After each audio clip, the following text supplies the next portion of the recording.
व्यक्ति ने क्या कमाल की बात कही है कि कभी ज़िंदगी में खुशियाँ मिलें तो चख लेना मिठाई समझकर, और गम आए तो रख लेना दवाई समझकर।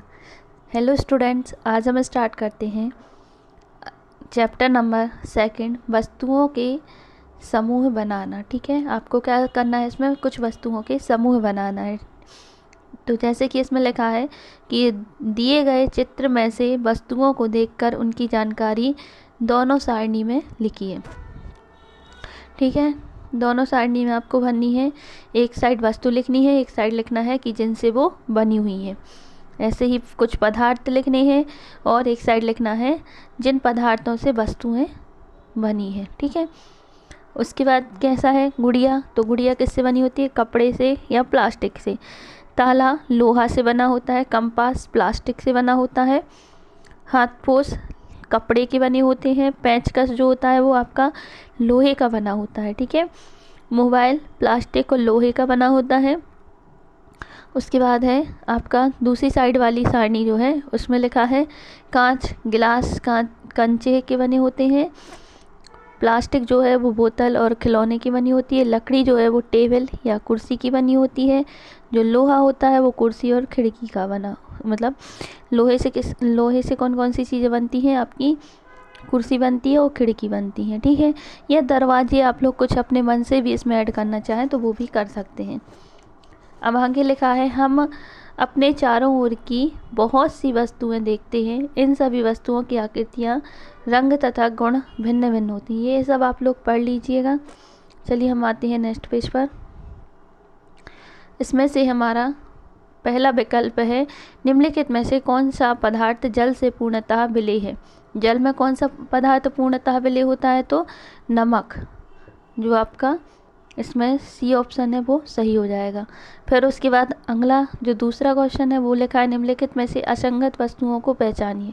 तो ताला, लोहे की छड़ और कील ये लोहे से बनी होती हैं, लेकिन प्लास्टिक की डोरी जो है वो प्लास्टिक से बनी होती है। ठीक है, तीसरा ऑप्शन है लोहे को किस में डुबोकर रखने पर वह अपनी चमक खो देता है।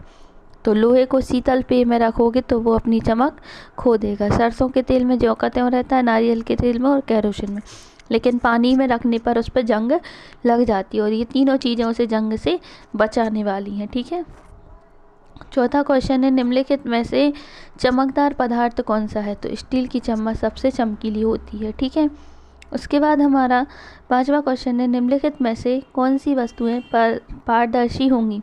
तो कौन कौन सी पारदर्शी होगी, जो अपना दर्पण है वो पारदर्शी होगा क्या, या स्टील प्लेट होगी, या फिर आवर्धक लेंस होगा, या कांच का गिलास। पारदर्शी का मतलब होता है कि जिसे हम आर पार देख सकते हैं। तो दर्पण में हम आर पार नहीं देख सकते, दोनों ओर दिखाई नहीं देता है। स्टील की प्लेट में तो बिल्कुल भी नहीं देगा। आवर्धक लेंस में दोनों ओर दिखाई दे जाता है, और कांच के गिलास में भी देता है। ठीक है, उसके बाद अपना अति लघु उत्तरीय प्रश्न शुरू हो जाते हैं। पहला है हमें पदार्थों को समूह में रखने की आवश्यकता क्यों पड़ती है। तो क्यों पड़ती है, तो जिसके कारण उनका अवलोकन करना सुविधाजनक हो सके।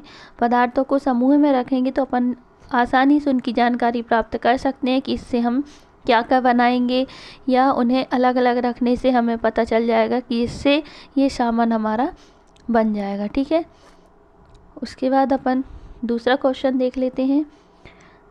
दुकान में रखी हुई बोतलें जो हैं वो किसकी बनी होती है, कांच के पदार्थ की ही क्यों बनाई जाती हैं।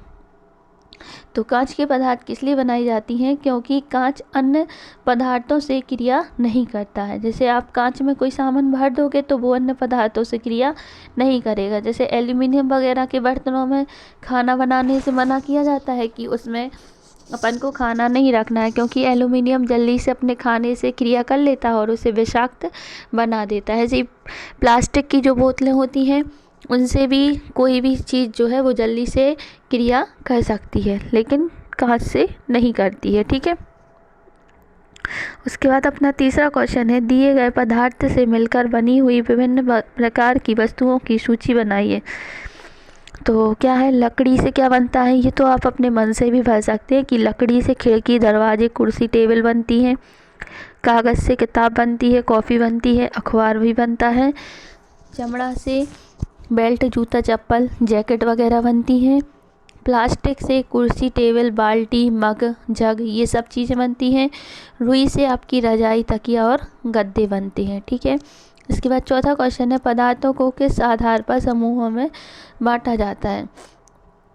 तो पदार्थों को 3 आधार पर, धातु, अधातु, उपधातु या अक्रिय पदार्थ या अक्रिय गैसों के रूप में भी बांटा जाता है। ठीक है। तो एक अलग से समूह होता है, ये इसे आप आगे भी पढ़ेंगे जब आप बड़ी क्लासों में आ जाएंगे, लेकिन अभी इतना याद रखना, धातु, अधातु, उपधातु और अक्रिय पदार्थ। ठीक है। उसके बाद हमारे लघु उत्तरीय प्रश्न आ जाते हैं। पहला है, मतलब 5वां क्वेश्चन है, लेकिन लघु उत्तरीय का पहला है कि कठोर या कोमल पदार्थ की पहचान किस प्रकार की जाती है? कि जो हमारे कठोर या कोमल पदार्थ होते हैं उनकी पहचान हम किस प्रकार कर लेते हैं। ठीक है। तो कैसे करते हैं अपन? वे पदार्थ जिन्हें आसानी से संपीड़ित किया जा सके या खरोंचा जा सके कोमल पदार्थ कहलाते हैं। संपीड़ित करना मतलब आसानी से जिन्हें दबाया जा सके। जैसे कि मान लीजिए हमने इसमें कोई गैस भर दी, ठीक है, और इसे अगर अपन आसानी से दबा दें, इस पर एक पिस्टन लगा होता है, उससे इसको दबाएं तो ये दब जाएगी, संपीड़ित हो जाएगी। तो वे पदार्थ कोमल पदार्थ होते हैं। जबकि अन्य पदार्थ जिन्हें संपीड़ित करना कठिन होता है, जिन्हें दबाना, जैसे आप लोहे को लोगे और लोहे को आसानी से नहीं दबा सकते, तो ये क्या हो जाएगा? आपका कठोर पदार्थ हो जाएगा। ठीक है। उसके बाद हमारा 6वां क्वेश्चन है, चमकदार पदार्थ किस प्रकार अपनी चमक खो देते हैं? चमकदार पदार्थ के नाम लिखना है। तो जैसे वायु या नमी की अभिक्रिया के कारण कुछ पदार्थ क्या करते हैं? अपनी चमक खो देते हैं। ठीक है। जिससे जैसे जंग वगैरह लग जाती है तो उनकी जो चमक है वो ख़राब हो जाती है। ठीक है। तो इस तरीके से वो अपनी चमक खो देते हैं। और चमकदार पदार्थ जैसे कि जो धातुएं होती हैं वो हमारी क्या कहलाती हैं? चमकदार पदार्थ। जैसे कि लोहा हो गया, तांबा हो गया, एल्यूमिनियम है, सोना, चांदी, सिल्वर, कॉपर, ये सारी चीज़ें क्या होती हैं? अपनी धातुएं होती हैं। ठीक है। उसके बाद 7वां क्वेश्चन है, निम्नलिखित द्रव जल में पूर्ण रूप से मिश्रित होते हैं या नहीं? तो कौन कौन से होते हैं और कौन नहीं होते वो देख लेते हैं। ऐसे द्रव जो जल में मिश्रित हो जाते हैं। ठीक है। ऐसे द्रव देखना है जो जल में मिश्रित हो जाते हैं। तो कौन कौन से हैं? सिरका और नींबू का रस जो है वो आपका जल में पूर्णतः मिश्रित हो जाता है, लेकिन सरसों, नारियल का तेल, केरोसिन जो होते हैं वो जल में विलीन नहीं होते हैं। ठीक है। उसके बाद अपने पास 8वां क्वेश्चन है, तालिका में दिए गए पदार्थों में से कौन से पदार्थ जल में विलोडित करने पर पूर्णतः लुप्त हो जाते हैं, मतलब उसमें घुल जाते हैं, और कौन से नहीं होते? तो नमक जो होता है वो जल में लुप्त हो जाता है, पूर्णतः घुल जाता है। चीनी भी घुल जाती है। बालू जो रेत होती है आपकी, रेत नहीं घुलती, जल में पूरी तरह से नहीं घुलती। चौक का पाउडर घुल तो जाएगा लेकिन नीचे जाके फिर बैठ जाता है और आपको ऊपर साफ पानी मिल जाता है। लकड़ी का बुरादा, ये भी बिल्कुल भी नहीं घुलता। ठीक है। इसके बाद हमारे दीर्घ उत्तरीय के प्रश्न है। तो 9वां प्रश्न है, पारदर्शी, अपारदर्शी और पारभासी को परिभाषित कीजिए उदाहरण सहित। ठीक है। तो पारदर्शी क्या होते हैं? वे पदार्थ जिनमें से सूर्य का प्रकाश आर पार चला जाता है पारदर्शी पदार्थ कहलाती हैं। जैसे कांच हो गया, जल, वायु आदि। ठीक है। ये सभी आपके क्या हो जाते हैं? पारदर्शी। अब उसके बाद अपारदर्शी देखना है। तो अपारदर्शी कौन से हो जाएंगे हमारे? जिनमें से सूर्य का प्रकाश आर पार नहीं जा सकता है वो अपारदर्शी कहलाते हैं। अपारदर्शी पदार्थ कौन कौन से हो जाएंगे? जैसे कि लोहा हो गया, पत्थर हो गया, लकड़ी आदि हो गई, ये अपारदर्शी होते हैं।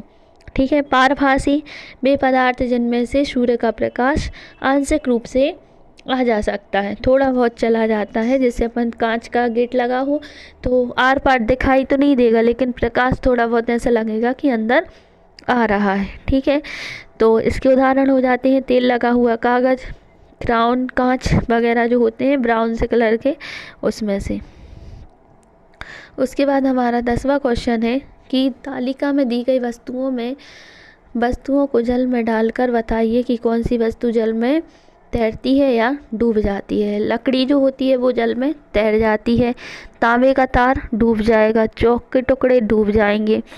और उसके बाद प्लास्टिक की जो गेंद होती है वो तैरती रहेगी। उसके बाद नारियल का तेल तैरेगा। कंचे जो हैं वो डूब जाएंगे। कागज़ तैरेगा। स्पंज जो होता है वो डूब जाएगा। कांच का टुकड़ा डूब जाएगा। सिक्का जो है वो हमारा डूब जाएगा। ठीक है। उसके बाद अपन देख लेते हैं अपने पास हमारा प्रोजेक्ट नंबर 1 आ जाता है। इसमें आपके घर के आसपास पारदर्शी, अपारदर्शी और पारभासी वस्तुओं को सूची के रूप में सारणीबद्ध करना है। ठीक है। तो पारदर्शी कौन कौन सी हो जाएंगी अपनी? कांच, जल, वायु और पॉलीथीन। ठीक है। अपारदर्शी टेबल, कुर्सी, मेज, गेट, दीवार, कपड़े आदि। और पारभासी तेल लगा हुआ कागज़, क्राउन, कांच, पॉलीथीन, कपड़े और कांच। ठीक है। तो ये आपके इस तरीके से प्रोजेक्ट नंबर 1 कंप्लीट हुआ। इसके बाद अपन ये प्रोजेक्ट नंबर 2 जो है वो देख लेते हैं। क्या है? नीचे कुछ वस्तुएं दी गई हैं। इन वस्तुओं को तालिका में दिए गए पदार्थों के गुणों के आधार पर अलग अलग करना है। नमक है, हरी घास है, टूटा हुआ कांच। तो इनको अपन एक एक को इनके नाम लिखते जाएंगे इस तरीके से और इनके लिए बता देंगे। कठोरता, जैसे नमक है तो ये कठोर होता है और यह अपारदर्शी होता है और डूब जाता है। जल में अपन डालेंगे तो डूब जाएगा और जल में यह विलेय होता है। हरी घास कोमल होती है और अपारदर्शी होती है, यह तैरती है और जल में अविलेय होती है, घुलती नहीं है। लोहा है तो ये कठोर होता है, अपारदर्शी होता है और यह भी जो है हमारा जल में डूब जाता है और अविलेय है। ठीक है। थर्माकोल का टुकड़ा है, कोमल होता है, अपारदर्शी होता है, आर पार नहीं देख सकते। इसे पानी में डालने पर तैरता है और ये अविलेय होता है। पेन कठोर होता है, साथ ही साथ पारभासी होता है, हमें आर पार दिखाई दे जाता है और यह जो है जल में तैरता है और अविलेय होता है, जल में घुलता नहीं है।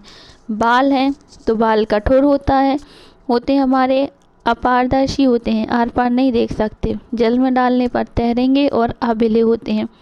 टूटा हुआ कांच कठोर होता है और पारदर्शी होता है, उसमें से भी हम आर पार देख सकते हैं और यह जल में डूब जाता है और साथ ही साथ अविलेय होता है। ठीक है। उसके बाद अपन देख लेते हैं मिश्री। यह कठोर होती है, पारभासी होती है और जल में डूब जाती है लेकिन उसमें विलेय भी हो जाती है। ठीक है। नेफ्थलीन की गोलियाँ कठोर होती हैं, अपारदर्शी होती हैं, आर पार नहीं देख सकते हैं, डूब जाती हैं और साथ ही साथ जल में विलेय होती हैं। स्पंज जो होता है वो आपका कैसा होता है? कोमल होता है, अपारदर्शी होता है, जल में डूब जाता है और अविलेय होता है। ठीक है। उसके बाद तेल लगा हुआ कागज़ कठोर होता है, पारभासी होता है, जल में तैरता है और अविलेय होता है। कांच जो है, कांच आपका कठोर होता है, पारभासी होता है, जल में डूब जाएगा और अविलेय होता है। ठीक है। इसी के बाद अपन देख लेते हैं, ये आप लोग सारे भर लेना इस तरीके से। ये प्रोजेक्ट नंबर 1 है। एक बार और आप एक अच्छे से देख लीजिए और इसको भरते जाइए। ठीक है। यदि आपको वीडियो पसंद आए तो प्लीज़ लाइक कीजिए और हमारे चैनल को सब्सक्राइब कर लीजिए और अपने दोस्तों तक भी शेयर कीजिए। और अगर आप किसी और पर वीडियो बनवाना चाहते हैं जिसका आपको सॉल्यूशन नहीं मिल रहा तो मुझे कमेंट करके बताइए। Thank you for watching.